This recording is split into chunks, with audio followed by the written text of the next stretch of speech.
ನಮಸ್ತೆ ಸ್ನೇಹಿತರೆ, ಕನ್ನಡ ದೀಪ ಯೂಟ್ಯೂಬ್ ಚಾನಲ್ಗೆ ನಿಮಗೆಲ್ಲರಿಗೂ ಆತ್ಮೀಯವಾದಂತಹ ಸ್ವಾಗತವನ್ನು ಕೋರುತ್ತಾ ಇವತ್ತಿನ ಸಂಚಿಕೆಯಲ್ಲಿ ಪಂಪ ರಾಮಾಯಣ ಅಥವಾ ರಾಮಚಂದ್ರ ಚರಿತ ಪುರಾಣದ 8ನೇ ಆಶ್ವಾಸ ಅಥವಾ ಅಧ್ಯಾಯ ಆಗಿರೋ ಚಾರಣ ದರ್ಶನದ ಕಥಾಸಾರವನ್ನು ನೋಡೋಣ.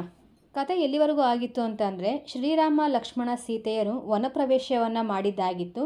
ಆ ವನದಲ್ಲಿ ಕ್ರೀಡಾಪೂತ ಅನ್ನೋ ಯಕ್ಷನ ಉಪಚಾರಕ್ಕೆ ಸಂತುಷ್ಟನಾದಂತಹ ಶ್ರೀರಾಮ ಆತನ ನಿರ್ಮಾಣದ ನಗರದಲ್ಲೇ ಶರತ್ಕಾಲವನ್ನು ಕಳೆದು ನಂತರ ಅಲ್ಲಿಂದ ಮುಂದೆ ಪ್ರಯಾಣ ಬೆಳೆಸೋದಕ್ಕೆ ನಿಶ್ಚಯಿಸ್ತಾರೆ. ಯಕ್ಷನಿಗೆ ಪಾಪ ತಡೆಯೋದಕ್ಕಾಗೋದಿಲ್ಲ, ಯಾಕಂದರೆ ಶ್ರೀರಾಮ ದಿಗ್ವಿಜಯಕ್ಕೆ ಹೊರಟಿದ್ದಾರೆ ಅನ್ನೋದು ಗೊತ್ತಿತ್ತಲ್ವ.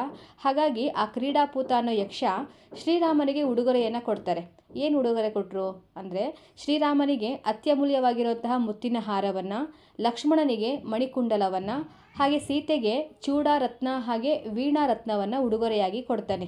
ಇದಾದಮೇಲೆ ಅತ್ಯಂತ ವಿನಯದಿಂದ ತಮಗೆ ತೊಂದರೆಯಾದಾಗ ತನ್ನನ್ನು ನೆನೆಸಿಕೊಳ್ಳಬೇಕು ಅಂತ ವಿಜ್ಞಾಪಿಸ್ಕೊಳ್ತಾನೆ. ಯಾರು? ಕ್ರೀಡಾಪೂತ ಅನ್ನೋ ಯಕ್ಷ ಶ್ರೀರಾಮನ ಬಳಿಯಲ್ಲಿ. ಸ್ವಲ್ಪ ದೂರ ಸ್ವತಃ ಯಕ್ಷನೇ ಜೊತೆಗೆ ಬಂದು ಅವರನ್ನು ಕಳಿಸ್ಕೊಟ್ಟು ನಂತರ ಅವರಿಗೋಸ್ಕರ ನಿರ್ಮಾಣ ಮಾಡಿದ್ರಲ್ವ ಆ ನಗರವನ್ನು ಅದೃಶ್ಯಗೊಳಿಸಿ ತನ್ನ ಅರಮನೆಗೆ ಕ್ರೀಡಾಪೂತ ಹೋಗ್ತಾನೆ. ಇತ್ತ ರಾಮ ಲಕ್ಷ್ಮಣ ಸೀತೆಯರು ಅನೇಕ ದಿನಗಳ ಕಾಲ ಸಂಚರಿಸಿ ವಿಜಯಪುರದ ಹೊರಗಿನ ಉದ್ಯಾನವನದಲ್ಲಿ ತಂಗ್ತಾರೆ. ಆ ವನದ ಅತಿಶಯವಾಗಿರುವಂಥ ಸೌಂದರ್ಯವನ್ನು ಸೀತೆಗೆ ತೋರಿಸುತ್ತಾ ತಿಳಿಗೊಳದ ತಟದಲ್ಲಿರುವಂತಹ ಹೊಂಗೆ ತೋಪಿನ ಲತಾಗೃಹದಲ್ಲಿ ಇವರೆಲ್ಲರೂ ವಿಶ್ರಮಿಸ್ಕೊತಾರೆ. ಸುಕೋಮಲೆಯಾಗಿರುವಂತಹ ನನ್ನ ಅತ್ತಿಗೆ ಸೀತೆಗೆ ಯಾವುದೇ ತೊಂದರೆ ಆಗಬಾರ್ದು ಅನ್ನೋ ಕಾರಣಕ್ಕೆ ಎಳೆ ಬಳ್ಳಿಗಳ ನಯವಾದಂತಹ ಜಾಗದಲ್ಲಿ ಲಕ್ಷ್ಮಣ ಹೂವಿನ ಎಸಳುಗಳಿಂದ ಒಂದು ಹಾಸಿಗೆಯನ್ನು ನಿರ್ಮಾಣ ಮಾಡ್ತಾನೆ. ಲಕ್ಷ್ಮಣನ ಈ ಪರಿಯ ಕಾಳಜಿ ಪ್ರೀತಿಯನ್ನು ವರ್ಣಿಸೋದಕ್ಕೆ ಸಾಧ್ಯನಾ ನಮ್ಮಿಂದ? ಖಂಡಿತವಾಗ್ಲೂ ಇಲ್ಲ. ಈಗಲ್ಲಿ ಸೀತೆ ಮತ್ತು ಶ್ರೀರಾಮ ವಿಶ್ರಮಿಸ್ಕೊಂಡಿದ್ದಾರೆ. ರಾಮ ನಿದ್ದೆ ಮಾಡ್ತಾ ಇದ್ದಾನೆ. ಆದರೆ ಅಲ್ಲೇ ಸ್ವಲ್ಪ ಅನತಿ ದೂರದಲ್ಲಿ ಮಾವಿನ ತೋಪೊಂದರಲ್ಲಿ ರಕ್ಷಣೆಗೋಸ್ಕರ ಲಕ್ಷ್ಮಣ ಎಚ್ಚರವಾಗಿ ಕಾಯ್ತಾ ಇದ್ದಾನೆ. ಯಾರನ್ನ? ಅಣ್ಣ ಅತ್ತಿಗೆಯನ್ನ. ಯಾರಾದರೂ ಗೊತ್ತಿಲ್ಲದೆ ಬಂದು ಇವ್ರ ಮೇಲೆ ದಾಳಿ ಮಾಡಿಬಿಡ್ತಾರಾ ಅಥವಾ ಕಾಡು ಪ್ರಾಣಿಗಳೇ ದಾಳಿ ಮಾಡ್ತಾವ ಅನ್ನೋ ಕಾರಣಕ್ಕೆ ಲಕ್ಷ್ಮಣ ಎಚ್ಚರವಾಗಿದ್ದು ಅಣ್ಣ ಅತ್ತಿಗೆಯನ್ನು ಕಾವಲು ಕಾಯ್ತಾ ಇದ್ದಾನೆ. ಖಂಡಿತವಾಗ್ಲೂ ಎಚ್ಚರವಾಗಿರಲೇಬೇಕಾಗಿತ್ತು. ಯಾಕಂದರೆ ಇವರಿದ್ದಿದ್ದು ಕಾಡಲ್ಲಿ, ಕತ್ಲು ಬೇರೆ ಆಗಿದೆ.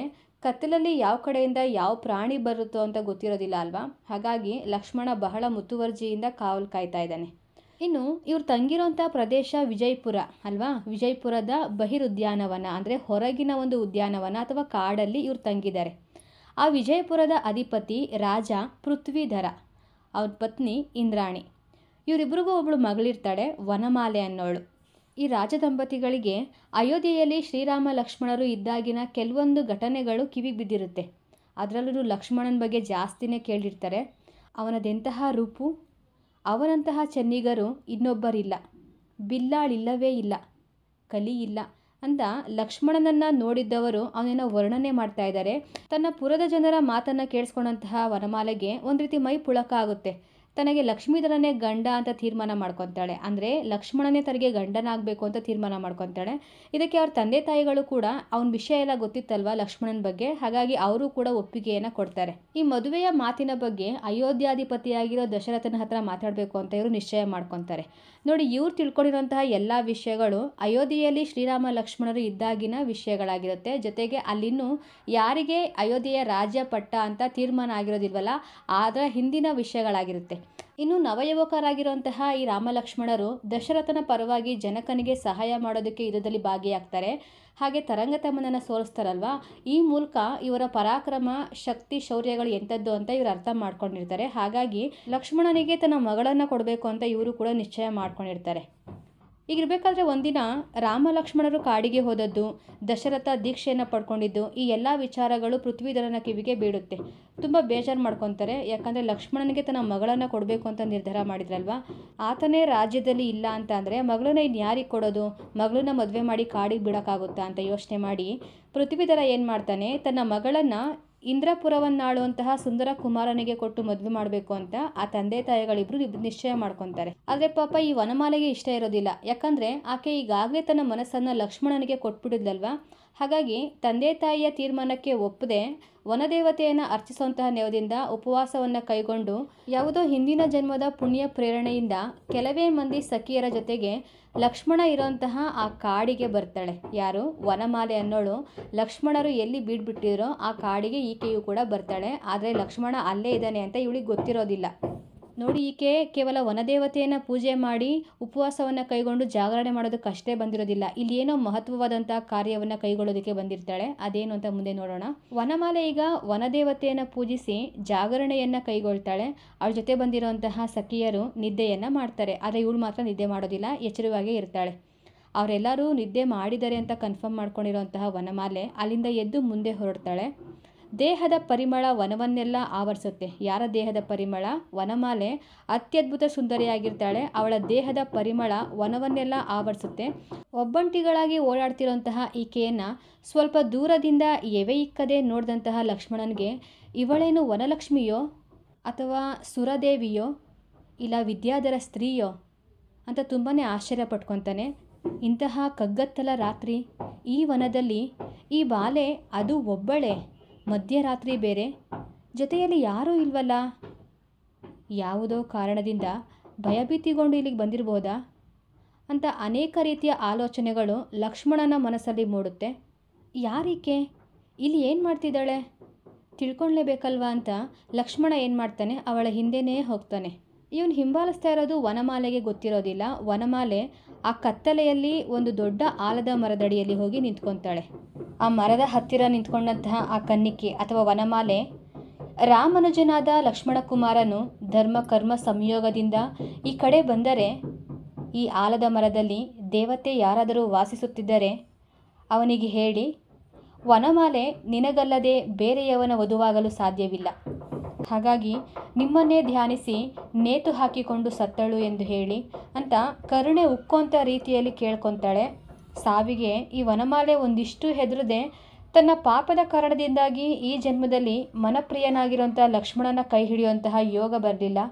ಮುಂದಿನ ಜನ್ಮದಲ್ಲಾದರೂ ಲಕ್ಷ್ಮಣನೇ ತನಗೆ ಗಂಡನಾಗಲಿ ಅಂತ ಮನಸ್ಫೂರ್ತಿಯಾಗಿ ಹೇಳಿಕೊಂಡು ಅವಳು ತನ್ನ ಕೊರಳಿಗೆ ಒಂದು ಬಳ್ಳಿಯ ಕುಣಿಕೆಯನ್ನು ಬಿಗಿದುಕೊತಾಳೆ. ಯಾರು? ವನಮಾಲೆ. ಈಕೆಯನ್ನೇ ಹಿಂಬಾಲಿಸ್ಕೊಂಡು ಲಕ್ಷ್ಮಣ ಕೂಡ ಬಂದಿದ್ದ ಅಲ್ವಾ. ಈ ಮಾತುಗಳನ್ನೆಲ್ಲ ಕೇಳಿಸ್ಕೊತಾನೆ.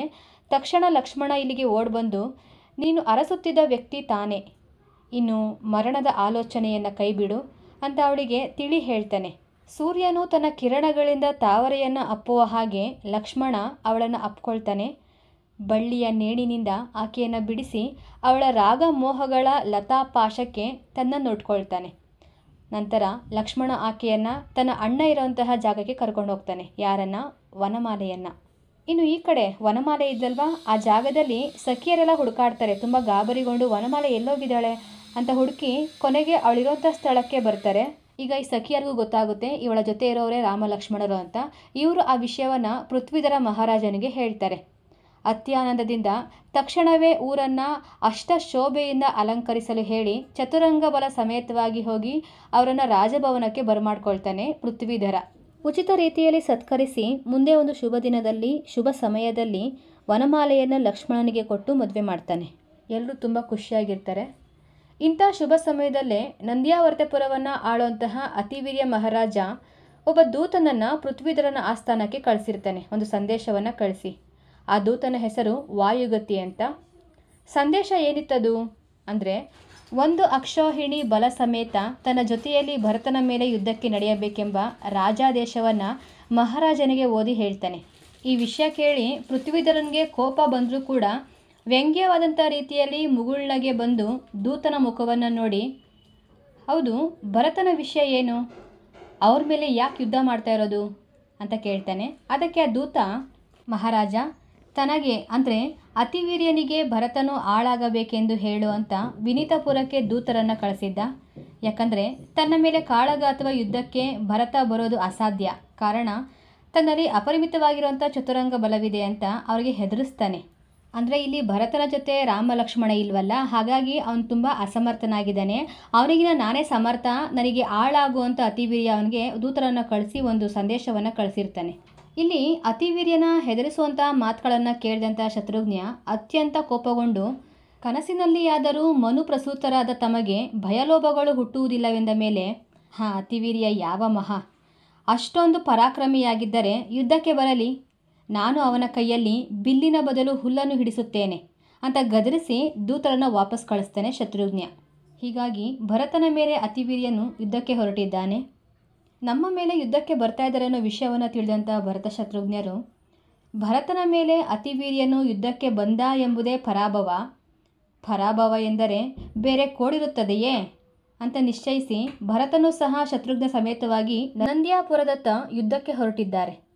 ಈ ವಿಷಯವನ್ನು ತಿಳಿದಂತಹ ಮಿಥಿಲೆಯ ರಾಜ ಕನಕನು, ಉಜ್ಜಯಿನಿಯ ಸಿಂಹೋದರನು ತಮ್ಮ ಅಸಂಖ್ಯಾತ ಬಲದೊಡನೆ ಭರತನನ್ನು ಸೇರಿದ್ದಾರೆ.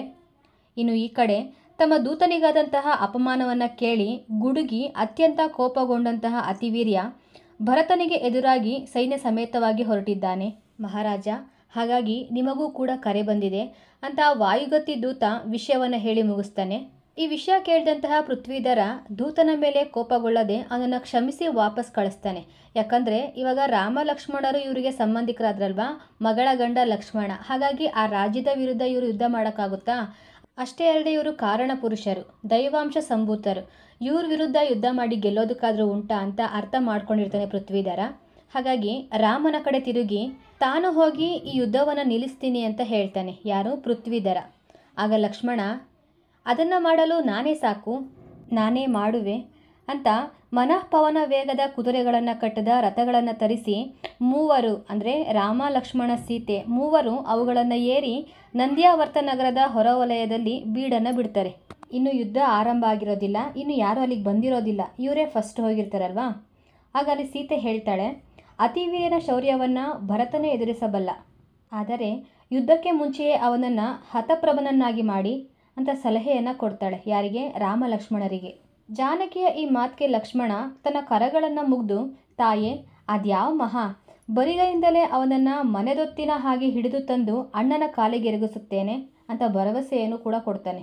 ಇದಕ್ಕೆ ರಾಮ ಮಾತಾಡ್ತಾರೆ, ಅತಿವೀರ್ಯನನ್ನು ಗೆಲ್ಲುವುದು ಭರತನಿಗೆ ಅದು ಯಾವ ದೊಡ್ಡ ವಿಷಯ ಅಂತ ಹೇಳ್ತಾರೆ. ಇದಕ್ಕೆ ಉತ್ತರವಾಗಿ ಲಕ್ಷ್ಮಣ, ಅಕಸ್ಮಾತ್ ಭರತ ಏನಾದರೂ ಸೋತ್ರೆ ನಮ್ಮ ಕುಲಕ್ಕೆ ಅವಮಾನ ಅಲ್ವಾ ಅಂತ ಹೇಳ್ತಾನೆ. ಇದಕ್ಕೆ ಶ್ರೀರಾಮ, ಇವತ್ತಿಗೆ 3ನೆಯ ದಿನದಂದು ಶತ್ರುಘ್ನನು ನಂದ್ಯಾವರ್ತಪುರದ ಮೇಲೆ ದಾಳಿ ಮಾಡಿ ಹಲವಾರು ರಾಜಕುಮಾರರನ್ನು ಕೊಂದು ಊರಿನ ಹೊರವಲಯದಲ್ಲಿನ 706 ಆನೆಗಳನ್ನು 60,000 ಕುದುರೆಗಳನ್ನು ಹಿಡಿದುಕೊಂಡು ಹೋಗುವನು ಅಂತ ಶ್ರೀರಾಮ ಮುಂದೆ ಆಗೋದನ್ನು ಇಲ್ಲಿ ಹೇಳ್ತಾ ಇದ್ದಾರೆ. ಮಾರನೇ ದಿನ ಇವರೆಲ್ಲರೂ ಊರಿನ ಒಳಗೆ ಹೋಗ್ತಾರೆ. ಯಾರು? ರಾಮ ಲಕ್ಷ್ಮಣ ಸೀತೆ. ಲಕ್ಷ್ಮಣ ಸೀತೆ ರಾಮನನ್ನು ಒಂದು ಜಿನಾಲಯದಲ್ಲಿ ಇರಿಸಿ ಧನಸ್ಸುಗಳನ್ನಾಗಲಿ ದಿವ್ಯಾಸ್ತ್ರಗಳನ್ನಾಗಲಿ ಗದೆಯನ್ನಾಗಲಿ ಧರಿಸದೆ ಏಕಾಂಗಿಯಾಗಿ ತನ್ನ ದುರ್ಧರ ಬಾಹುಗಳನ್ನೇ ನಂಬಿಕೊಂಡು ಜನಾರ್ದನ ಆ ಅತಿವೀರ್ಯನು ಅದಟ ಅತಿ ಪ್ರಚಂಡ ಬಲ ಅನ್ನೋದನ್ನು ಗಣಿಸ್ದೆ ಲೆಕ್ಕಕ್ಕೆ ತಗೊಳ್ದೆ ಅವನ ಅರಮನೆಯ ಬಳಿಗೆ ಪಾಶದಂಡಗಳಿಲ್ಲದ ಯಮನಂತೆ ಬಂದು ನಿಂತ್ಕೊತಾನೆ. ಈತ ಬಂದಿರೋದನ್ನು ಸೇವಕರು ಗಮನಿಸಿ ಅತಿವೀರ್ಯನಿಗೆ ಹೇಳ್ತಾರೆ. ಅವರು ಬರಸಿಡಿಲನ್ನು ಆಹ್ವಾನಿಸಿದಂತೆ ಅವನನ್ನು ಕರೆತರೋದಕ್ಕೂ ಕೂಡ ಹೇಳ್ತಾರೆ. ಯಾರನ್ನ? ಲಕ್ಷ್ಮಣನನ್ನು. ಅರಮನೆ ಒಳಗೆ ಕರ್ಕೊಂಡು ಹೋಗ್ತಾರೆ. ರಾಜನನ್ನು ಕಂಡು ಅವನಿಗೆ ಎರಗದೆ ವಜ್ರಸ್ತಂಭದ ಹಾಗೆ ಸೆಟೆದು ಅವನೆದುರು ನಿಂತ್ಕೊತಾನೆ ಲಕ್ಷ್ಮಣ. ಇದರಿಂದ ಅವನಿಗೆ ತುಂಬಾ ಕೋಪ ಬರುತ್ತೆ. ಆದರೂ ಕೂಡ ಬಂದಿರೋಂಥ ಕಾರ್ಯ ಏನು ಅಂತ ಕೇಳ್ತಾನೆ. ಇವನಿಗೆ ಮಾತಿಗೆ ಲಕ್ಷ್ಮೀಧರ ಅಥವಾ ಲಕ್ಷ್ಮಣ ಮಾತಾಡ್ತಾನೆ. ಭರತೇಶ್ವರನು ನಿನ್ನ ಮೇಲೆ ದಂಡೆತ್ತಿ ಬರುತ್ತಿದ್ದಾನೆ. ಅವನನ್ನು ಎದುರಿಸಲು ಯಾರಿಂದ ತಾನೇ ಸಾಧ್ಯ? ಅವನ ಆಜ್ಞೆಯನ್ನು ತಲೆಯಲ್ಲಿ ಧರಿಸಿ ನಮಸ್ಕಾರ ಪೂರ್ವಕವಾಗಿ ಕಪ್ಪವನ್ನು ತೆತ್ತು ಬದುಕಿಕೋ. ಎದುರು ನಿಲ್ಲದೆ ಅವನ ಸೇವೆಗೆ ನಿಲ್ಲುವುದು ಕ್ಷೇಮಕರ. ಇಲ್ಲದಿದ್ದರೆ ನಿನ್ನ ಆಯಸ್ಸು ಈ ಕ್ಷಣದಿಂದಲೇ ಕ್ಷಯಿಸುತ್ತದೆ. ಆಳಾಗಿ ಬದುಕದೆ ಬಿಲ್ಲಾಳಾಗಿ ಎದುರಿಸ ಹೊರಟ ನೃಪಕಂಠಗಳನ್ನು ಭರತನ ಹರಿತವಾದ ಕತ್ತಿಯ ಅಲಗು ಕೋಮಲವಾದ ತಾವರೆಯ ದಂಟುಗಳನ್ನೆಂತೋ ಅಂತೆ ಕತ್ತರಿಸಿಬಿಡುತ್ತದೆ ಅಂತ ಅತಿ ಗಂಭೀರವಾದಂಥ ಧ್ವನಿಯಲ್ಲಿ ಲಕ್ಷ್ಮಣ ಹೇಳ್ತಾನೆ. ಇಂಥ ಮಾತುಗಳನ್ನ ಕೇಳಿಸ್ಕೊಂಡು ಅತಿವೀರ್ಯ ಸುಮ್ಮನೆ ಇರ್ತಾನ? ಬಂದಿರೋನು ಯಾರು ಅಂತಲೂ ಸಹ ಅವನಿಗೆ ಗೊತ್ತಿರೋದಿಲ್ಲ. ತುಂಬಾ ಕೋಪಗೊಳ್ತಾನೆ. ಸಿಡಿಲ ದನಿಯನ್ನು ಕೇಳಿದಂಥ ಸಿಂಹದಂತೆ ಗರ್ಜಿಸಿ ತನ್ನ ಕತ್ತಿಯನ್ನು ಜಳಪಿಸಿ ಬೀಸ್ತಾನೆ. ಯಾರ ಮೇಲೆ? ಲಕ್ಷ್ಮಣನ ಮೇಲೆ ಕತ್ತಿಯನ್ನು ಬೀಸ್ತಾನೆ. ಆದರೆ ಲಕ್ಷ್ಮಣ ತನ್ನ ಹಿಡಿತದಿಂದ ಬಿಗಿಯಾಗಿ ಆ ಕತ್ತಿಯನ್ನು ಬೀಸಿ ಎಳಿತಾನೆ. ಅತಿವೀರ್ಯನ ಕಂಠವು ಬಿಸುಪಾದ ನೆತ್ತರನ್ನು ಕಾರಿಕೊಳ್ಳುತ್ತೆ. ಮತ್ತೊಂದು ಕೈಯಿಂದ ಅವನ ಮೂತಿ ಜಜ್ಜು ಹೋಗುವಂಥ ರೀತಿಯಲ್ಲಿ ಬಲವಾಗಿ ಗುದಿತಾನೆ. ತನ್ನ ಮೇಲೆಯೇ ಆಕ್ರಮಣ ಮಾಡೋಕೆ ಬಂದಿರುವಂಥ ಅತಿವೀರ್ಯನಿಗೆ ಮನಸ್ಸೋ ಇಚ್ಛೆ ಥಳಿಸ್ತಾನೆ. ಭರತನನ್ನು ಎದುರಿಸ್ತೀನಿ ಅಂತ ಬಂದರೆ ಕಾಡಾನೆಯು ತಾವರೆಯನ್ನು ಕೀಳೋಂತೆ ಅವನ ತಲೆಯನ್ನು ಕಿತ್ತಾಕ್ಬಿಡ್ತೀನಿ ಅಂತ ಎಚ್ಚರಿಕೆಯನ್ನು ಕೊಡ್ತಾನೆ.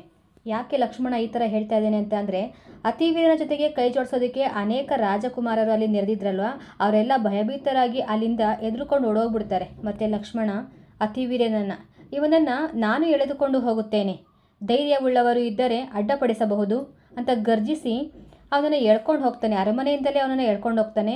ಎದುರಾದಂಥ ಸಾಮಂತರನ್ನು ತನ್ನ ಕೈ ಕಾಲು ತಲೆಗಳಿಂದ ಹೊಡೆಯುತ್ತಾ ಅಲ್ಲಿರುವಂಥ ಜನರನ್ನು ಚದುರಿಸ್ತಾನೆ. ಇವನ ಬಾಹುಭುಜ ಪರಾಕ್ರಮಕ್ಕೆ ಎದುರುಕೊಂಡು ಯಾವ ರಾಜರು ಯಾವ ಪ್ರಜೆಯೂ ಕೂಡ ಅತಿವೀರನನ್ನು ಬಿಡಿಸೋದಕ್ಕೆ ಬರೋದೇ ಇಲ್ಲ. ಇದನ್ನು ಗಮನಿಸಿದಂಥ ಲಕ್ಷ್ಮಣ ಕುಚೇಷ್ಟೆಯ ಮಾತುಗಳನ್ನು ಆಡ್ಕೊತ ಅತಿವೀರನನ್ನು ಎಳ್ಕೊಂಡು ಹೋಗ್ತಾ ಇದ್ದಾನೆ. ನೋಡಿ, ಓಹೋಹೋ, ಇವನು ಭರತನನ್ನು ಎದುರಿಸುವವನಲ್ಲವೇ? ರಣಕ್ರೀಡಾಸಕ್ತನಲ್ಲವೇ? ಸಾಕೇತಪುರದ ಅಧಿರಾಜನಾಗಬೇಕೆಂಬ ಆಸೆಯುಳ್ಳವನಲ್ಲವೇ? ಬೆದರಿಕೆಯ ಪತ್ರವನ್ನು ಕಳಿಸುತ್ತಾನಲ್ಲವೇ ಅಂತ ಹಂಗಿಸುತ್ತಾ ಲಕ್ಷ್ಮಣ ಕುಮಾರನು ಅತಿವೀರನನ್ನು ಕೋತಿಯಂತೆ ಎಳ್ಕೊಂಬಂದು ಭರತನ ಕಾಲ ಮೇಲೆ ಬಿಸಾಕ್ತಾನೆ. ಈಗ ಭರತ ಏನು ಮಾಡ್ತಾನೆ? ಅವನ ಮೇಲೆ ಕೋಪಗೊಳ್ತಾನ? ಇಲ್ಲ, ಅವನು ಕೋಪ ಮಾಡ್ಕೊಳ್ಳೋದೇ ಇಲ್ಲ. ನಂದ್ಯಾವರ್ತದ ಅಧಿಪತಿಯಾಗಿ ಅವನನ್ನೇ ಮುಂದುವರಿಸ್ತಾನೆ. ಅವನಿಗೆ ಕ್ಷಮಾದಾನವನ್ನು ಕೊಡ್ತಾನೆ. ಅಷ್ಟೊಂದು ಅಪಮಾನವನ್ನು ಅನುಭವಿಸಿದಂತಹ ಅತಿವೀರ್ಯನಿಗೆ ಜೀವನದ ಮೇಲೆ ಜಿಗುಪ್ಸೆ ಬರುತ್ತೆ. ತಾನು ಮಾಡಿದ ತಪ್ಪು ಅಂತ ಅರಿವಾಗುತ್ತೆ. ಅತಿವೀರ್ಯ ರಾಮ ಲಕ್ಷ್ಮಣರ ಕಾಲಿಗೆ ಬಿದ್ದು ತನಗೆ ಈ ಅರಸುತನದ ಮೇಲಿನ ವ್ಯಾಮೋಹ ಹೊರಟು ಹೋಗಿದೆ. ಈ ರಾಜ್ಯವನ್ನು ಬೇಕಾದವರಿಗೆ ನೀಡಬಹುದು, ದಯವಿಟ್ಟು ನನಗೆ ಕ್ಷಮೆಯನ್ನು ದಯಪಾಲಿಸಿ ಅಂತ ಬೇಡ್ಕೊತಾನೆ. ಇವನ ಮಾತುಗಳನ್ನು ಮೆಚ್ಕೊಂಡಂಥ ಶ್ರೀರಾಮ ಇವನಿಗೆ ಕ್ಷಮಾದಾನವನ್ನು ಕೊಡ್ತಾನೆ. ಈಗ ಅತಿವೀರ್ಯ ಭಟ್ಟಾರಕರ ಬಳಿಯಲ್ಲಿ ಜೈನ ದೀಕ್ಷೆಯನ್ನು ಪಡ್ಕೊಂಡು ವೈರಾಗ್ಯವನ್ನು ತಾಳ್ತಾರೆ, ತಪಸ್ಸನ್ನು ಮಾಡೋದಕ್ಕೆ ಹೋಗ್ತಾರೆ. ಈಗ ನಂದ್ಯಾವರ್ತಪುರ ಯಾರ ಪಾಲಾಗುತ್ತೆ ಅಂದರೆ, ಅತಿವೀರ್ಯನಿಗೆ ಇಬ್ಬರು ಮಕ್ಕಳಿರ್ತಾರೆ, ಒಂದು ಹೆಣ್ಣು ಒಂದು ಗಂಡು. ಆ ಮಗನಿಗೆ, ವಿಜಯರಥನ ಮಗನಿಗೆ ರಾಜ್ಯದ ಪಟ್ಟವನ್ನು ಕಟ್ತಾನೆ. ಮಗಳಾಗಿರುವಂತಹ ರತಿಮಾಲೆಯನ್ನು ಲಕ್ಷ್ಮಣನಿಗೆ ಕೊಟ್ಟು ಮದುವೆಯನ್ನು ಮಾಡ್ತಾರೆ. ಕೆಲ ಕಾಲ ಸುಖವಾಗಿ ಇದೇ ನಗರದಲ್ಲಿ ಉಳಿದು ನಂತರ ರಾಮ ಸೀತಾ ಲಕ್ಷ್ಮಣರು ನಂದ್ಯಾವರ್ತ ನಗರವನ್ನು ಬಿಟ್ಟು ಅನೇಕ ದಿನಗಳ ಕಾಲ ಪ್ರಯಾಣವನ್ನು ಬೆಳೆಸಿ ಕ್ಷೇಮಾಂಜಲಿಪುರವನ್ನು ಸೇರ್ತಾರೆ. ಆ ಊರು ನೋಡೋದಕ್ಕೆ ತುಂಬಾ ಚೆನ್ನಾಗಿರುತ್ತೆ. ಆ ಊರಿನ ಹೊರವಲಯದ ಮನೋಹರವಾಗಿರುವಂಥ ಉದ್ಯಾನವನದಲ್ಲಿ ಈ ಮೂವರು ತಂಗುತ್ತಾರೆ. ಲಕ್ಷ್ಮಣನಿಗೆ ಒಂದು ರೀತಿ ಆಸೆ ಆಗುತ್ತೆ, ನಾನು ಈ ಊರನ್ನು ಸುತ್ತಾಡಿ ಬರಬೇಕು ಅಂತ. ಅಣ್ಣನ ಅಪ್ಪಣೆಯನ್ನು ಪಡ್ಕೊಂಡು ಊರನ್ನು ನೋಡೋದಕ್ಕೆ ಅಂತ ಲಕ್ಷ್ಮಣ ಒಬ್ಬನೇ ಹೊರಡ್ತಾನೆ. ದಾರಿಯಲ್ಲಿ ಈತ ಹೋಗಬೇಕಾದ್ರೆ ಆ ಪುರದ ಜನರು ಜಿತಪದ್ಮೆ ಅನ್ನೋ ಸ್ತ್ರೀಯ ಬಗ್ಗೆ ಮಾತಾಡ್ಕೊತಾ ಇರ್ತಾರೆ. ಇದು ಅವನ ಕಿವಿಗೆ ಬೀಳುತ್ತೆ. ಅವಳು ಯಾರು, ಯಾಕೆ ಈ ಜನ ಇಷ್ಟೊಂದು ಮಾತಾಡ್ತಾ ಇದ್ದಾರೆ ಅವಳ ಬಗ್ಗೆ, ವಿಚಾರಿಸೋಣ ಅಂತ ಅಂದ್ಬಿಟ್ಟು ಇವನು ಹೋಗಿ ಆ ಜನಗಳ ಹತ್ರ ಕೇಳ್ತಾನೆ. ಲಕ್ಷ್ಮಣ ಅವ್ರ ಹತ್ರ ಕೇಳ್ತಾನೆ. ಆ ಜನಗಳಿಗೆ ಲಕ್ಷ್ಮಣನ ಈ ರೂಪ ಕಾಂತಿಯನ್ನು ನೋಡಿ, ದೇಹ ದಾಢ್ಯವನ್ನು ನೋಡಿ ಈತನೇ ಕಾರಣಪುರುಷ ಇರಬೇಕು ಅಂತ ವಿಷಯ ಹೇಳಬೇಕು ಅಂತ ಮನಸ್ಸು ಮಾಡ್ತಾರೆ. ಆ ಗುಂಪಲ್ಲಿ ಒಬ್ಬ ಹಿರಿಯ ವ್ಯಕ್ತಿ ಮಾತಾಡ್ತಾನೀಗ. ಈ ಊರಿನ ರಾಜ ಶತ್ರುಂದಮ, ಅವನ ಅರಸಿ ಕನಕಾಂಬೆ. ಈ ಶತ್ರುಂದಮ ಕನಕಾಂಬೆಯ ಒಬ್ಬಳೆ ಮಗಳು ರತಿಯಂತಹ ರೂಪಿನ ಜಿತಪದ್ಮೆ. ಆಕೆ ಹುಟ್ಟಿದ ಕೂಡಲೇ ಅರಮನೆಯ ಶಸ್ತ್ರಶಾಲೆಯಲ್ಲಿ ಒಂದು ಶಕ್ತಿಯೂ ಹುಟ್ಟಿತು. ಆಗ ಒಂದು ಅಶರೀರವಾಣಿ ದೇವತಾಧಿಷ್ಠಿತವಾದ ಆ ಶಕ್ತಿಯಿಂದ ಹೊಡೆದಾಗ ಅದನ್ನು ನಿಶ್ಚಲನಾಗಿ ಅಡಗಿಸುವ ಮಹಾಸತ್ವನೇ ಈ ಕನ್ನಿಕೆಗೂ ದಕ್ಷಿಣ ಭಾರತ ದೇಶಕ್ಕೂ ಒಡೆಯನಾಗುವನಂಥ ಭವಿಷ್ಯವನ್ನು ನುಡಿತಂತೆ. ನಮ್ಮ ರಾಜ ಕೂಡ ಅದೇ ಥರನೇ ಮಗಳು ಮದುವೆ ಮಾಡಬೇಕು ಅಂತ ನಿಶ್ಚಯ ಮಾಡಿದರು. ಆದರೆ ಕನ್ಯಾಲೋಭದಿಂದ ಅನೇಕ ರಾಜಕುಮಾರರು ಬಂದು ಆ ಶಕ್ಯಾಯುಧದ ಹೊಡೆತದಿಂದ ಸತ್ತೇ ಹೋಗ್ಬಿಟ್ರು. ಅದನ್ನು ನಿಯಂತ್ರಿಸುವಂತಹ ಬಲಶಾಲಿ ಎಲ್ಲಿದ್ದಾನೋ ಅಂತ ಆ ಜನಗಳೆಲ್ಲ ಮಾತಾಡ್ಕೊತಾ ಇದ್ರು. ಅದನ್ನೇ ಲಕ್ಷ್ಮಣನಿಗೂ ಕೂಡ ಹೇಳ್ತಾರೆ. ಇದನ್ನು ಕೇಳಿದಂಥ ಲಕ್ಷ್ಮಣ, ಅದಿನ್ನೆಂತಹ ಶಕ್ತಾಯುಧ ಆಗಿರಬೇಕು, ನನಗಿಂತ ಸಮರ್ಥವಾಗಿದೆಯಾ ಅಂತ ಅಂದ್ಕೊಂಡು ನೇರವಾಗಿ ಅರಮನೆಯ ಬಾಗಿಲಿಗೆ ಬಂದು ನಿಂತ್ಕೊತಾನೆ. ಆಗ ಅಲ್ಲಿನ ಸೇವಕರು ರಾಜಪುತ್ರನೊಬ್ಬ ಕನ್ಯಾರ್ಥಿಯಾಗಿ ಇಲ್ಲಿ ಬಂದು ನಿಂತ್ಕೊಂಡಿದ್ದಾರೆ ಅಂತ ಹೋಗಿ ರಾಜನಿಗೆ ಹೇಳ್ತಾನೆ. ರಾಜ ಅವನನ್ನು ಒಳಗಡೆ ಕರ್ಕೊಂಬನ್ನಿ ಅಂತ ಆಜ್ಞೆ ಮಾಡ್ತಾನೆ. ಅವರು ಕೂಡ ಅವನನ್ನು ಒಳಗಡೆ ಕರ್ಕೊಂಬರ್ತಾನೆ. ಶುಭ ಲಕ್ಷಣಕ್ಕೆ ತವರೆನಿಸಿದ ಕಂತು ರಾಜನಂತೆ ರೂಪವುಳ್ಳ ದರ್ಪಭಂಗವನ್ನು ಮಾಡಬಲ್ಲ ಶಕ್ತಿಯುಳ್ಳವನಂತಿದ್ದ ಲಕ್ಷ್ಮಣನನ್ನು ಕಂಡೊಡನೆಯೇ ಆ ರಾಜನಿಗೆ ತನ್ನ ಮಗಳಿಗೆ ಇವನೇ ತಕ್ಕವರ ಅನ್ನೋ ಭಾವನೆ ಉಂಟಾಗುತ್ತೆ. ಯಾರಿಗೆ? ಶತ್ರುಂದಮನಿಗೆ ಇವನೇ ನನ್ನ ಮಗಳಿಗೆ ತಕ್ಕನಾದಂಥ ವರ ಅನ್ನೋ ಭಾವನೆ ಉಂಟಾಗುತ್ತೆ. ತಂದೆಗೆ ಮಾತ್ರ ಈ ಥರ ಅನ್ನಿಸ್ಲಿಲ್ಲ. ಅಲ್ಲೇ ಇದ್ಲಲ್ವಾ ಜಿತಪದ್ಮೆ, ಅವಳಿಗೂ ಕೂಡ ನಾನು ವರೆಸಿದ್ರೆ ಇವನನ್ನೇ ಮದುವೆ ಮಾಡ್ಕೊಬೇಕು ಅಂತ ಮನಸ್ಸಲ್ಲಿ ನಿಶ್ಚಯ ಮಾಡ್ಕೊತಾಳೆ. ರಾಜ ಲಕ್ಷ್ಮಣನ ಹತ್ರ ಇವಾಗ ಮಾತಾಡ್ತಾನೆ. ನಿನ್ನ ಮುಖ ನೋಡಿದರೆ ನಿನ್ನ ಮೇಲೆ ಶಕ್ತಿ ಪ್ರಯೋಗ ಮಾಡುವ ಮನಸ್ಸೇ ನನಗೆ ಬರುವುದಿಲ್ಲ. ಆದ್ದರಿಂದ ಈ ಕನ್ನಿಕೆಯ ಆಸೆಯನ್ನು ಬಿಟ್ಟು ಹೊರಟು ಬಿಡು ಅಂತ ಹೇಳ್ತಾನೆ. ಈತನ ಮಾತು ಕೇಳಿ ಲಕ್ಷ್ಮಣ ವಾಪಸ್ ಹೋಗ್ತಾನ? ಖಂಡಿತವಾಗ್ಲೂ ಇಲ್ಲ.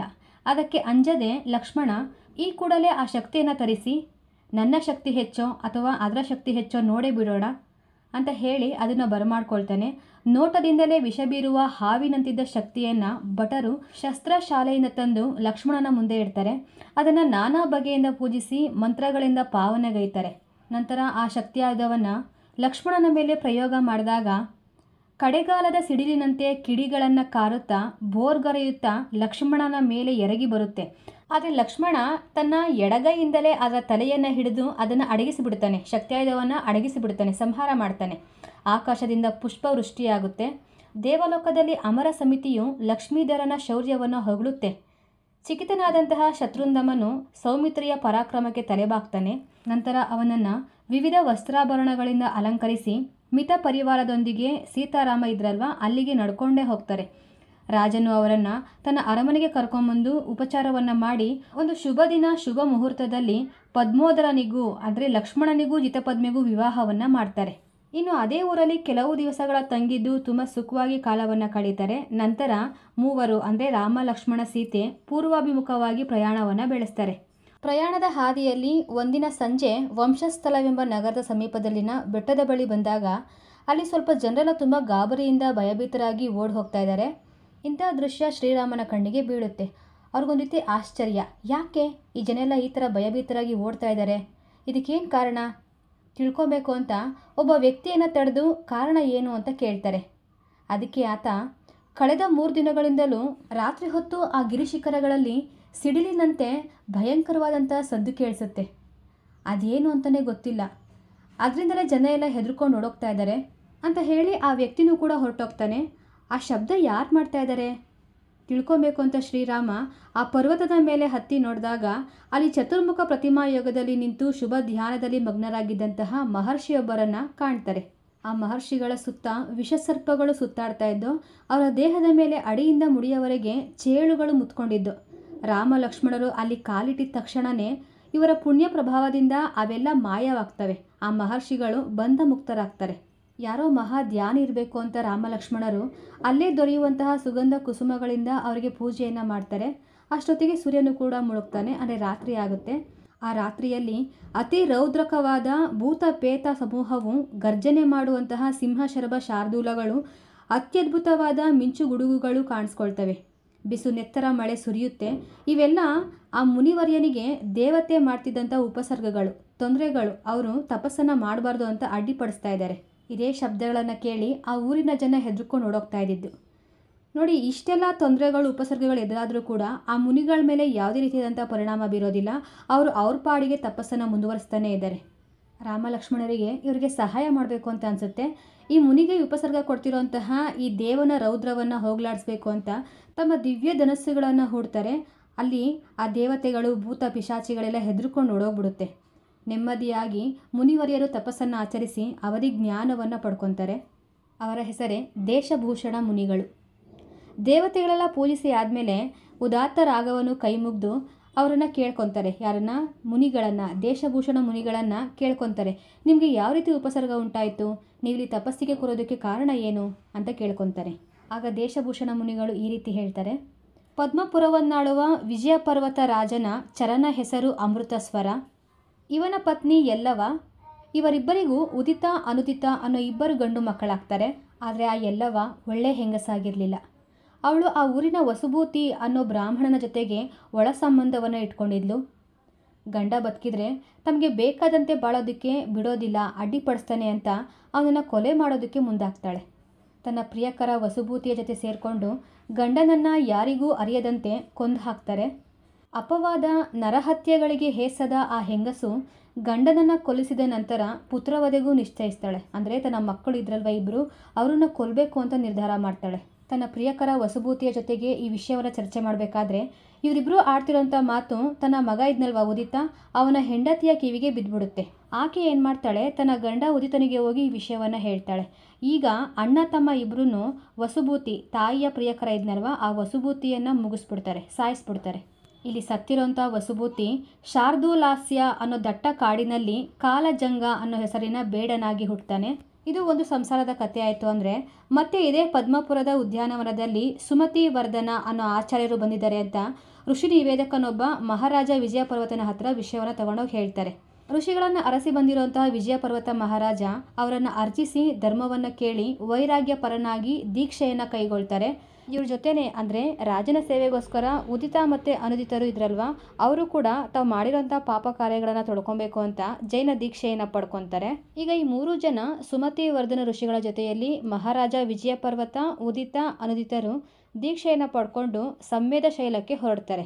ಮಾರ್ಗ ಮಧ್ಯದಲ್ಲಿ ಆಗಲೇ ಕಾಲಜಂಗದ ಬಗ್ಗೆ ಹೇಳಿದೆ ಅಲ್ವಾ, ಅವನು ಇವನಿಗೆ ಎದುರಾಗ್ತಾರೆ. ಹಿಂದಿನ ಜನ್ಮದ ವೈರದಿಂದಾಗಿ ಅವರನ್ನು ಕೊಲ್ಲುವಂಥ ರಭಸದಲ್ಲಿ ಓಡಿ ಬರ್ತಾನೆ ಕಾಲಜಂಗ. ಯಾರನ್ನ ಕೊಲ್ಲೋದಕ್ಕೆ ಹೇಳಿ? ಉದಿತ ಅನುದಿತರನ್ನು ಕೊಲ್ಲೋದಕ್ಕೆ ಅಂತ ಬರ್ತಾ ಇದ್ದಾನೆ. ಇವ್ರಿಗೆ ಗೊತ್ತಾಗುತ್ತೆ, ಯಾಕಂದರೆ ಇವ್ರು ಇವಾಗ ಮುನಿಗಳಲ್ವಾ, ಹಾಗಾಗಿ ಇವನು ಏನಕ್ಕೋಸ್ಕರ ಬರ್ತಾ ಇದ್ದಾನೆ ಅಂತ ಗೊತ್ತಾಗುತ್ತೆ. ತಕ್ಷಣವೇ ಅವರು ಉಪಸರ್ಗದ ನಿವಾರಣೆಗೆ ಅನ್ನ ಆಹಾರವನ್ನು ತ್ಯಜಿಸಿ ಅಲ್ಲೇ ನಿಂತ್ಕೊಂಡ್ಬಿಡ್ತಾರೆ, ಏನಾದರೂ ಮಾಡ್ಕೊ ಅಂತ. ಯಾವುದೇ ಪ್ರತಿರೋಧ ಒಡೆದೇ ಇವ್ರು ಹಿಂಗೆ ನಿಂತ್ಕೊಂಡಿರೋದಕ್ಕೆ ಆ ಕಿರಾತ ನಾಯಕ ಕಾಲಜಂಗ ಸುಮ್ಮನಾಗ್ಬಿಡ್ತಾನೆ. ಅವನಿಗೊಂದು ರೀತಿ ಶಾಂತ ಭಾವನೆ ಉಂಟಾಗುತ್ತೆ. ಅರೆ ಇದೇನಾಯಿತು, ನಾನು ಅಷ್ಟೊಂದು ಕೋಪದಲ್ಲಿ ಇವ್ರ ಮೇಲೆ ನುಗ್ಗಿ ಬಂದನಲ್ಲ, ಯಾಕೆ ಈ ಥರ ಸುಮ್ಮನೆ ನಿಂತ್ಕೊಂಡ್ಬಿಟ್ನಲ್ಲ, ಇದಕ್ಕೆ ಕಾರಣ ಏನು ಅಂತ ಆ ಮುನಿಗಳಲ್ಲಿ ಅಗ್ರ ಮುನಿಯಾಗಿರುವಂತಹ ಸುಮತಿ ವರ್ಧನ ಋಷಿಗಳ ಬಳಿ ಕೇಳ್ಕೊತಾನೆ. ಯಾರು? ಕಾಲಜಂಗ ಅನ್ನೋನು ಯಾಕೆ ನಾನು ಏನೂ ಮಾಡದೆ ಸುಮ್ಮನೆ ನಿಂತ್ಕೊಂಡ್ಬಿಟ್ಟೆ ಅಂತ ಕೇಳ್ಕೊತಾನೆ. ಈ ಪ್ರಶ್ನೆಗೆ ಮುನಿಗಳು ಉತ್ತರವನ್ನು ಕೊಡ್ತಾರೆ. ಯಕ್ಷವೆಂಬ ಹಳ್ಳಿಯಲ್ಲಿ ಸುರೂಪ ಕರುಷ ಅನ್ನೋ ಇಬ್ಬರು ಅಣ್ಣ ತಮ್ಮಂದಿರಿರ್ತಾರೆ. ಅವ್ರ ಊರಿಗೆ ಒಬ್ಬ ವ್ಯಾಧನು ಅಂದರೆ ಒಬ್ಬ ಬೇಡ ಒಂದು ಹಕ್ಕಿಯನ್ನು ಹಿಡ್ಕೊಂಡು ಬಂದಿರ್ತಾನೆ. ಪಾಪ ಆ ಹಕ್ಕಿ ತುಂಬ ಮುದ್ದಾಗಿರುತ್ತಲ್ವ, ಎಲ್ಲಿ ಅದನ್ನು ಸಾಯಿಸ್ಬಿಡ್ತಾರೋ ಅಂತ ಈ ಇಬ್ಬರು ಅಣ್ಣ ತಮ್ಮಂದಿರು ಆ ಹಕ್ಕಿಗೆ ಬೆಲೆಯನ್ನು ಕೊಟ್ಟು ಹಕ್ಕಿಯ ಪ್ರಾಣವನ್ನು ಉಳಿಸ್ತಾರೆ. ಆ ಹಕ್ಕಿ ಅಂದಿನಿಂದ ಅಹಿಂಸೆಯನ್ನು ಹಿಡಿದು ಸತ್ತು ಆ ಬೇಡವಟ್ಟಿಯ ಒಡೆಯನಾಗಿ ಹುಟ್ಟಿತು. ಆ ಸುರೂಪ ಕರುಷರು ಸತ್ತು ಇಲ್ಲಿ ಉದಿತ ಅನುದಿತರಾಗಿ ಹುಟ್ಟಿದ್ದಾರೆ. ಇದೇ ಕಾರಣದಿಂದ ಕಾಲಜಂಗನು ಅವರನ್ನು ಕೊಲ್ಲದೆ ಉಳಿಸಿದ. ಹಿಂದಿನ ಜನ್ಮದಲ್ಲಿ ನಿನಗೆ ಮಾಡಿದ ಉಪಕಾರಕ್ಕೆ ಅವರನ್ನು ಕೊಲ್ಲದೆ ಬಿಟ್ಟಿರುವೆ ಅಂತ ಹೇಳ್ತಾರೆ ಮುನಿವರಿಯರು. ಇದಾದಮೇಲೆ ಉದಿತ ಅನುದಿತರು ತುಂಬ ಚೆನ್ನಾಗಿ ತಪಸ್ಸನ್ನು ಮಾಡಿಬಿಟ್ಟು ದೇವಗತಿಯನ್ನು ಪಡಿತಾರೆ. ಬೇಡನು ಕೂಡ ಸತ್ತು ನಾನಾ ಜನ್ಮಗಳೆತ್ತಿ ಕೊನೆಗೆ ಮನುಷ್ಯನಾಗಿ ತಪಸ್ವಿಯಾದ. ಸತ್ತ ನಂತರ ಜ್ಯೋತಿರ್ಲೋಕದಲ್ಲಿ ಅಗ್ನಿಪ್ರಭನೆಂಬ ದೇವನಾದ. ಯಾರು? ಆ ಬೇಡ. ನೋಡಿ, ಇಲ್ಲಿ ಉದಿತ ಅನುದಿತರು ದೇವಗತಿಯನ್ನೇನೋ ಪ್ರಾಪ್ತಿ ಮಾಡಿಕೊಂಡ್ರು, ಆದರೆ ನಂತರದಲ್ಲಿ ಮತ್ತೆ ಭೂಲೋಕದಲ್ಲಿ ಹುಟ್ಟಬೇಕಲ್ವಾ, ಯಾಕಂದರೆ ಆ ಬೇಡನಿಗೆ ಅನೇಕ ಜನ್ಮಾಂತರಗಳು ಲಭಿಸಿದವೆ, ಅಂದರೆ ಇವರು ಕೂಡ ಹುಟ್ಟಲೇಬೇಕು. ಮತ್ತು ಎಲ್ಲೆಲ್ಲಿ ಹುಟ್ಟಿದ್ದಾರೆ ಇವರು ಅಂತಂದರೆ ನೋಡಿ, ಇತ್ತ ಭರತ ಕ್ಷೇತ್ರದ ಅರಿಷ್ಟಪುರವನ್ನಾಳುವ ಪ್ರಿಯವ್ರತ ಅನ್ನೋ ಮಹಾರಾಜರಿಗೆ ಪದ್ಮಾವತಿ ಕನಕಾಬೆ ಅನ್ನೋ ಇಬ್ಬರು ಅರಸಿಯರು ರಾಣಿಯರಿದ್ದರು. ಪದ್ಮಾವತಿಯಲ್ಲಿ ಉದಿತ ಅನುದಿತರು ಮಕ್ಕಳಾಗಿ ಹುಟ್ಟುತ್ತಾರೆ. ಈ ಜನ್ಮದಲ್ಲಿ ಅವ್ರ ಹೆಸರು ವಿಚಿತ್ರರಥ, ರತ್ನರಥ. ಹಾಗೆ ಅಗ್ನಿಪ್ರಭನು ಕೂಡ ಇಲ್ಲೇ ಹುಟ್ಟುತ್ತಾನೆ. ಕನಕಾಬೆಗೆ ಅನುಂದರ ಅನ್ನೋ ಮಗನಾಗಿ ಜನಿಸ್ತಾನೆ. ಕನ್ಫ್ಯೂಸ್ ಆಗಬೇಡಿ, ಅಗ್ನಿಪ್ರಭಾ ಅಂತಂದರೆ ಆ ಬೇಡ ಕಾಲಜಂಗ ಇದ್ನಲ್ವ ಅವನು, ಇಲ್ಲಿ ಅಗ್ನಿಪ್ರಭಾ ಅಂತ ಕೊನೆ ಜನ್ಮದ್ದು ಇಲ್ಲಿ ಹೇಳ್ತಾ ಇರೋದು. ಅಗ್ನಿಪ್ರಭಾ ಇಲ್ಲಿ ಕನಕಾಬೆಗೆ ಅನುಂದರ ಅನ್ನೋ ಮಗನಾಗಿ ಜನಿಸಿದ್ದಾನೆ. ಈಗ ಅನುಂದರ, ವಿಚಿತ್ರರಥ, ರತ್ನರಥ ಇವ್ರ ಸ್ಟೋರಿ ನಡೀತಾ ಇದೆ. ಮಕ್ಕಳಾಗಿದೆ ತಡ ಪ್ರಿಯವ್ರತ ಮಕ್ಕಳಿಗೆ ರಾಜ್ಯವನ್ನು ಒಪ್ಪಿಸಿ ಜೈನ ದೀಕ್ಷೆಯನ್ನು ಪಡ್ಕೊತಾನೆ. 6 ದಿನಗಳ ಕಾಲ ಸನ್ಯಾಸನ ವಿಧಿಯಿಂದ ತಪಸ್ಸನ್ನು ಮಾಡಿ ಸ್ವರ್ಗಕ್ಕೆ ಹೋಗ್ತಾನೆ. ಇದಾದಮೇಲೆ ಮುಂದೆ ಅಣ್ಣ ರತ್ನರಥ ಅಲ್ವಾ, ಹಾಗಾಗಿ ಅವನು ರಾಜ್ಯವನ್ನು ವಹಿಸ್ಕೊತಾನೆ. ಒಬ್ಬ ರಾಜ ತನ್ನ ಮಗಳನ್ನು ಅಂದರೆ ಶ್ರೀಪ್ರಭೆಯನ್ನು ರತ್ನರಥನಿಗೆ ಕೊಟ್ಟು ಮದುವೆ ಮಾಡಬೇಕು ಅಂತ ಮುಂದೆ ಬರ್ತಾನೆ. ಆದರೆ ಈ ಶ್ರೀಪ್ರಭೆಯನ್ನು ಅನುಂದರ ಅಂದರೆ ಇವನ 2ನೇ ತಮ್ಮ ಅಲ್ವಾ, ಆತ ಆಕೆಯನ್ನು ಬಯಸಿ ಅವ್ರ ತಂದೆ ಹತ್ರ ಕೇಳ್ಕೊತಾನೆ, ನನಗೆ ಕೊಡು ನಿಮ್ಮ ಮಗಳನ್ನು ಅಂತ. ಆದರೆ ಆ ತಂದೆ ಒಪ್ಕೊಳ್ಳೋದಿಲ್ಲ. ಇವನು ನನಗೆ ಮಗಳನ್ನ ಕೊಡ್ತಾ ಇಲ್ವಲ್ಲ ಅನ್ನೋ ಕಾರಣಕ್ಕೆ ಆ ತಂದೆ ಮೇಲೆ ಇವನು ದಂಡೆತ್ತಿ ಹೋಗ್ತಾನೆ. ಯಾರು? ಅನುಂದರ ಅನ್ನೋನು ದಂಡೆತ್ತಿ ಹೋಗ್ತಾನೆ. ಈ ವಿಷಯ ಗೊತ್ತಾಗಿ ಇವರ ಅಣ್ಣ ತಮ್ಮಂದರು ರತ್ನರಥ ಮತ್ತು ವಿಚಿತ್ರರಥ ತುಂಬಾ ಕೋಪಗೊಂಡು ಇವನ ಮೇಲೆ ದಂಡೆತ್ತಿ ಹೋಗ್ತಾರೆ. ಅನುಂದರನ ಮೇಲೆ ಇವರಿಬ್ಬರು ದಂಡೆತ್ತಿ ಹೋಗ್ತಾರೆ. ಈಗ ಇವ್ರುಗಳ ನಡುವೆ ಯುದ್ಧ ಆಗುತ್ತೆ. ಆದರೆ ಅನುಂದರನನ್ನು ಸೆರೆ ಹಿಡಿದು ಅವನನ್ನು ಕೊಲ್ಲದೆ ದೇಶದಿಂದ ಹೊರಗಡೆ ಓಡಿಸ್ಬಿಡ್ತಾರೆ. ಅವನಿಗೆ ತುಂಬಾ ಅವಮಾನ ಆಗಿರುತ್ತೆ. ಅಷ್ಟೇ ಕೋಪಿತನಾಗಿರ್ತಾನೆ. ಯಾರು? ಅನುಂದರ. ಇತ್ತ ರತ್ನರಥ ಮತ್ತು ವಿಚಿತ್ರರಥರು ದೀರ್ಘಕಾಲ ಅರಸತನಗೈದು ಕೊನೆಗೆ ವೈರಾಗ್ಯವನ್ನು ತಾಳಿ ತಪಸ್ಸಿಗೆ ಹೋಗ್ತಾರೆ. ಆ ತಪಸ್ಸಿನ ಫಲದಿಂದ 4 ಲೋಕವನ್ನು ಪಡೆದು ನಂತರ ಸಿದ್ಧಾರ್ಥ ನಗರದ ಅರಸ ಆಗಿರೋ ಕ್ಷೇಮಂಕರ ಹಾಗೆ ಅವನ ಪತ್ನಿ ವಿಮಲಾದೇವಿಗೂ ದೇಶಭೂಷಣ ಕುಲಭೂಷಣ ಅನ್ನೋ ಮಕ್ಕಳಾಗಿ ಹುಟ್ಟಿದ್ದಾರೆ. ಯಾರು? ಹಿಂದಿನ ಜನ್ಮದ ರತ್ನರಥ ಮತ್ತು ವಿಚಿತ್ರರಥರು ಈಗ ಕ್ಷೇಮಂಕರ ಮಹಾರಾಜನಿಗೆ ಮಕ್ಕಳಾಗಿ ಹುಟ್ಟಿದ್ದಾರೆ. ತಂದೆ ವಿದ್ಯಾಭ್ಯಾಸಕ್ಕೆ ಇವರಿಗೆ ಬೇರೆ ಊರಿಗೆ ಕಳಿಸ್ತಾರೆ. ಸಾಗರ ಘೋಷ ಅನ್ನೋ ಗುರುಗಳ ಬಳಿಯಲ್ಲಿ ಸಕಲ ವಿದ್ಯೆಗಳನ್ನು ಕಲ್ತ್ಕೊತಾರೆ.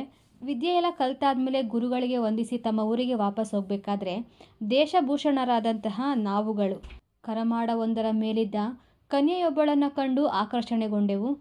ಅವಳು ಅರಸು ಮಗಳಾಗಿರಬೇಕೆಂದು ಅನ್ನಿಸಿತು. ಅವಳ ಬಗ್ಗೆಯೇ ಯೋಚಿಸುತ್ತಾ ಅರಮನೆಯನ್ನು ಹೊಕ್ಕೆವು. ಆದರೆ ಅವಳು ನಮ್ಮ ತಂಗಿ ಎಂಬ ವಿಷಯ ಗೊತ್ತಾಗಿ ನಾವು ಸಲ್ಲದನ್ನು ಆಲೋಚಿಸಿದೆವೆಂಬ ಭಾವನೆಯೇ ನಮ್ಮ ವೈರಾಗ್ಯಕ್ಕೆ ಕಾರಣವಾಯಿತು. ತಕ್ಷಣ ದೀಕ್ಷೆ ಪಡೆದು ಚಾರಣ ವೃದ್ಧಿಯನ್ನು ಹೊಂದಿದೆವು. 3 ಜನ್ಮಗಳಲ್ಲಿಯೂ ತಂದೆಯಾಗಿದ್ದಂತಹ ಕ್ಷೇಮಂಕರ ಮಹಾರಾಜನು ತಮ್ಮ ಬಗೆಗಿನ ನಿರತಿಶಯ ಪ್ರೇಮದಿಂದ ನಮ್ಮ ಅಗಲಿಕೆಯನ್ನು ಸಹಿಸಲಾರದೆ ಆಹಾರವನ್ನು ತೊರೆದು ಸನ್ಯಾಸನ ವಿಧಿಯಿಂದ ಗರುಡಾಧಿಪನಾಗಿ ಮಹಾಲೋಚನನೆಂಬ ಹೆಸರನ್ನು ಹೊಂದಿ ತಮಗೆ ಈಗ ಕೈವಲ್ಯ ಪ್ರಾಪ್ತಿಯಾಯಿತು ಅಂತ ತಿಳಿದು ಪೂಜಿಸಲು ಬಂದಿದ್ದಾನೆ. ಈ ಹಿಂದೆ ಹೇಳಿದಂತಹ ತಾಪಸ ರೂಪವನ್ನು ಪಡೆದಂತಹ ಅನುಂದರನು ಕೌಮುದಿ ಎಂಬ ನಗರದಲ್ಲಿದ್ದಾನೆ. ಈ ಕೌಮುದಿ ನಗರದ ಒಡೆಯ ಸುಮುಖ ಅವನ ತಪಸ್ಸನ್ನು ಮೆಚ್ಚಿಕೊಂಡು ಅತಿಯಾಗಿ ಹೊಗಳುತ್ತಾನೆ. ಅವನ ಈ ಹೊಗಳಿಕೆಯನ್ನು ಅವನ ಮಗಳಾಗಿರುವಂಥ ನಾಗದತ್ತೆ ತುಂಬಾ ಮೆಚ್ಚಿಕೊಂಡು ಅವನಲ್ಲೇ ಅನುರಕ್ತಗೊಳ್ತಾಳೆ. ಇದನ್ನು ಅಲ್ಲೇ ಇದ್ದಂಥ ಮಹಾರಾಣಿ ತಡಿತಾಳೆ. ಸುಮ್ಮನೆ ಅವನನ್ನು ಹೊಗಳಬೇಡಿ ಅಂತ ಹೇಳ್ತಾಳೆ. ರಾಜ ಸುಮ್ಮನಾಗ್ತಾನೆ. ಪತಿ ಈ ರೀತಿ ಸುಮ್ಮನಾಗಿದ್ದನ್ನು ನೋಡಿ ಮಹಾರಾಣಿ ಹೇಳ್ತಾಳೆ, ನನ್ನ ಮೇಲೆ ಕೋಪಗೊಳ್ಳಬೇಡಿ, ನೀವು ಆಜ್ಞೆ ಕೊಟ್ಟರೆ ಸಾಕು, ನಿಮ್ಮ ನೆಚ್ಚಿನ ತಪೋಧನನನ್ನು ಕರೆದು ತಂದು ನಿಮ್ಮ ಕಾಲಿಗೆ ಬೀಳುವಂತೆ ಮಾಡುತ್ತೇನೆ ಅಂತ ಹೇಳ್ತಾಳೆ. ಈಗೇನು ಮಾಡ್ತಾಳೆ ಈ ಮದನವೇಗೆ ಅಂತಂದರೆ, ತನ್ನ ಮಗಳಿಗೆ ತಪಸ್ಸನ್ನು ಕೆಡಿಸೋಂಥ ಉಪಾಯವನ್ನು ಹೇಳ್ಕೊಡ್ತಾಳೆ. ಅಂದರೆ ಸಂಮೋಹನ ವಿದ್ಯೆಯ ಮೂಲಕ ತಪಸ್ಸನ್ನು ಕೆಡಿಸೋದಕ್ಕೆ ನಾಗದತ್ತೆಗೆ ಉಪಾಯವನ್ನು ಹೇಳ್ಕೊಡ್ತಾಳೆ. ಮಗಳು ಅದೇ ರೀತಿ ಮಾಡ್ತಾಳೆ. ಆ ತಪಸ್ವಿಯ ತಪಸ್ಸಿಗೆ ಭಂಗ ಆಗುತ್ತೆ. ಎಚ್ಚರಗೊಳ್ತಾರೆ ಅವರು. ಯಾಕೆ ಇಲ್ಲಿಗೆ ಬಂದಿದೆ ಅಂತ ಪ್ರಶ್ನೆ ಮಾಡಿದಾಗ, ನನಗೂ ಕೂಡ ನಿಮ್ಮ ಥರ ದೀಕ್ಷೆಯನ್ನು ದಯಪಾಲಿಸಿ ಅಂತ ಹೇಳ್ತಾಳೆ. ಯಾರು? ನಾಗದತ್ತೆ ಅನ್ನೋಳು. ಅದಕ್ಕೆ ಅನಂತರ ಮುನಿಗಳು, ಅದೇನು ಮಹಾ, ಕೊಡೋಣ ಬಿಡು ಅಂತ ಹೇಳಿದಾಗ, ನಾನಿನ್ನೂ ಕನ್ಯೆ ಅಲ್ವಾ, ಹಾಗಾಗಿ ನನ್ನ ತಾಯಿಯ ಬಳಿ ನೀವು ಅಪ್ಪಣೆಯನ್ನು ಪಡ್ಕೊಂಡು ನಂತರ ಕೇಳಿ ಅಂತ ಅವಳೇ ಹೇಳ್ತಾಳೆ. ನಂತರ ಅದೇ ರಾತ್ರಿ ಆ ರಾಜಪುತ್ರಿ ಅರಮನೆಗೆ ಈ ತಪಸ್ವಿಯನ್ನು ಕರ್ಕೊಂಬರ್ತಾಳೆ. ಅನಂದರನಿಗೆ ಆ ಕನ್ಯೆ ಮೇಲೆ ಸ್ವಲ್ಪ ಪ್ರೀತಿನೂ ಉಂಟಾಗಿರುತ್ತೆ. ಅವಳು ಆಲ್ರೆಡಿ ಹೇಳಿರ್ತಾಳೆ, ನಿಮಗೆ ಬೇಕಿದ್ರೆ ನನ್ನನ್ನು ಮದುವೆ ಮಾಡೇ ಕೊಟ್ಬಿಡ್ತಾರೆ ನನ್ನ ತಾಯಿ, ಬಂದು ಕೇಳಿ ಅಂತ ಹೇಳಿರ್ತಾಳಲ್ವ. ಹಾಗಾಗಿ ಆ ರಾತ್ರಿ ಅರಮನೆಗೆ ಈ ತಪಸ್ವಿ ಬಂದಿರ್ತಾನೆ. ಬಂದ್ಬಿಟ್ಟು ಮದನವೇಗಿಗೆ ಕೈ ಮುಗಿದು, ನಿಮ್ಮ ಸಾಕು ಮಗಳಾದ ನಾಗದತ್ತೆಯನ್ನು ನನಗೆ ಕೊಟ್ಟು ಕನ್ಯಾದಾನದ ಫಲವನ್ನು ಪಡೆಯಿರಿ ಅಂತ ಹೇಳ್ತಾನೆ. ನೋಡಿ, ಇದೇ ಸಮಯಕ್ಕೆ ಸರಿಯಾಗಿ ರಾಣಿಯ ಅಂತಃಪುರಕ್ಕೆ ರಾಜ ಬರ್ತಾನೆ. ಅಲ್ಲಿ ಒಬ್ಬ ಈ ತಪಸ್ವಿ ಇರೋದನ್ನು ನೋಡಿ ರಾಜನಿಗೆ ತುಂಬಾ ಕೋಪ ಬರುತ್ತೆ. ಇವನು ಯಾಕೆ ಇಷ್ಟೊತ್ತಲ್ಲಿ ಇಲ್ಲಿದ್ದಾನೆ ಅಂತ ನಾನಾ ಬಗೆಯಿಂದ ಅವನನ್ನು ಬೈದು ಹೊರಗಡೆ ಕಳಿಸ್ಬಿಡ್ತಾನೆ. ತುಂಬ ಅನುಮಾನ ಪಟ್ಟನೆ ಅವನು ಸತ್ತೇ ಹೋಗ್ಬಿಡ್ತಾನೆ. ಕಾಯ ಕ್ಲೇಶದ ಫಲದಿಂದಾಗಿ ಅವನು ಜ್ಯೋತಿರ್ಲೋಕದಲ್ಲಿ ಅಗ್ನಿಪ್ರಭ ದೇವನಾಗಿ ಹುಟ್ಟುತ್ತಾನೆ. ಅತ್ತ ಅನಂತವೀರ್ಯ ಕೇವಲಿಗಳ ಪೂಜೆಗೆ ಬಂದಿರುವಂಥ ದೇವ ಒಬ್ಬ ಮುನಿವ್ರತ ತೀರ್ಥಂಕರ ಭಟ್ಟಾರಕರ ಸಂತಾನದಲ್ಲಿ ನಿಮ್ಮಂತೆಯೇ ಕೇವಲಿಗಳಾಗಿ ಧರ್ಮೋಪದೇಶಗೈಯುವರು ಯಾರು ಅಂತ ಪ್ರಶ್ನೆ ಕೇಳ್ತಾರೆ. ಅದಕ್ಕವರು ತಮ್ಮ ಗಂಭೀರ ಧ್ವನಿಯಲ್ಲಿ ದೇಶಭೂಷಣ ದಿವ್ಯ ಮುನಿಗಳು ಅಂತ ಹೇಳ್ತಾರೆ.